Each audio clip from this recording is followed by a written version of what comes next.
Quiero dar la bienvenida en esta parte del programa a Laura Chinchilla, expresidenta de Costa Rica y miembro del grupo IDEA, Iniciativa de las Américas y de España. Presidenta, buena tarde, gracias por acompañarnos. Buenas tardes, Dani, un gusto estar con ustedes. Igualmente, un gusto para nosotras tenerla. Presidenta, uno tendría que preguntar, ¿la democracia es una sola o cambia la definición de acuerdo al interés de quien la quiera definir? La democracia es una, con un conjunto de valores dentro de los cuales se encuentra el respeto a la voluntad popular, se encuentra el tema de la división de poderes, se encuentra en consecuencia también el respeto a la independencia de las autoridades judiciales. Ninguna de estas características, desafortunadamente, están empezando a operar en el caso de Bolivia. En primer término, porque vemos primero, que se respeta la voluntad popular al ir contrario a un resultado de un referéndum convocado el año 2016 que votó en contra de la reelección en Bolivia. Y en segundo término, porque hemos visto a un Tribunal Supremo Electoral que empieza a ser cooptado por las autoridades políticas para generar resultados complacientes al presidente de turno. De manera que estamos empezando a ver en Bolivia exactamente la misma trayectoria que en su momento siguieron países con escenarios hoy colapsados, institucionalmente hablando y económicamente hablando, como Venezuela y como Nicaragua.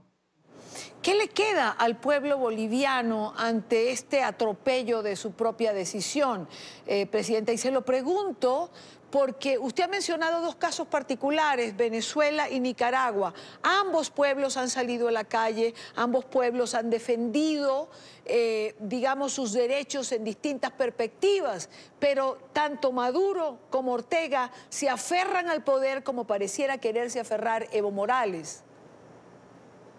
Sí, sin lugar a dudas las salidas no son fáciles, una vez que desafortunadamente también los pueblos han tomado decisiones que, bueno, se justificaron al calor de las elecciones de momento, pero que no fueron las mejores, en tanto apostaron a líderes que no tenían convicciones democráticas. Ahora, a diferencia del caso de Venezuela, que es el más complejo, todavía Bolivia está a tiempo, como también de alguna manera lo ha estado Nicaragua, de impedir que se entronice un régimen como el de Venezuela. En el caso de Bolivia, la gente está haciendo lo correcto, es decir, están buscando por muchos medios, recurriendo a la Corte Penal, a la Corte Interamericana de Derechos Humanos, recurriendo también a la protesta legítima en la calle, de poder presentar el caso.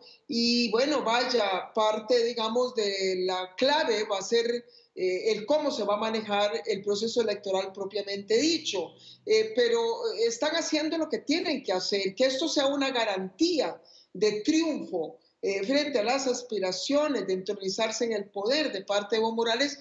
No hay, desgraciadamente, ninguna garantía, pero lo peor que puede pasar en Bolivia es conformarse y permitir que simple y sencillamente avance sin ningún tipo de reclamo, ni de oposición, ni de objeción por parte de la gente.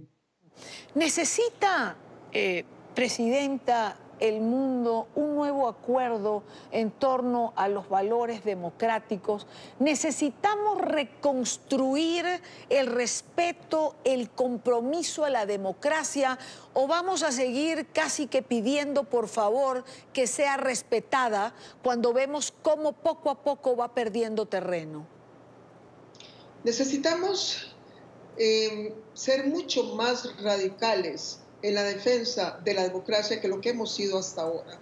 Mientras el radicalismo ha venido de quienes combaten a la democracia, los demócratas hemos guardado a veces silencio complaciente. Nos hemos acostumbrado de alguna manera a utilizar eufemismos, calificando a las democracias como democracias imperfectas, democracias iliberales, todo tipo de adjetivos, cuando en el fondo no son democracias. Las democracias tienen estándares claros y lo que podemos siempre es aspirar a mejorar algunas de las que ya tenemos el día de hoy.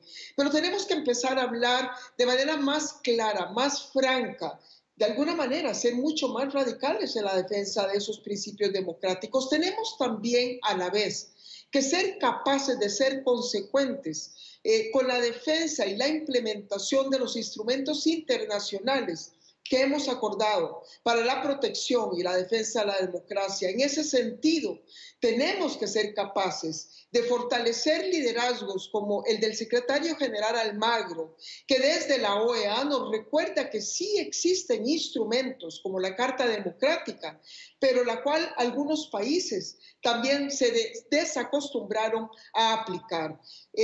Hay formas, obviamente, de recuperar la defensa consecuente de la democracia, pero todo empieza por empezar a llamar las cosas por su nombre y no poner eufemismos que de alguna manera facilitaron el avance de los Chávez, de los Ortegas y hoy de los Morales en Bolivia.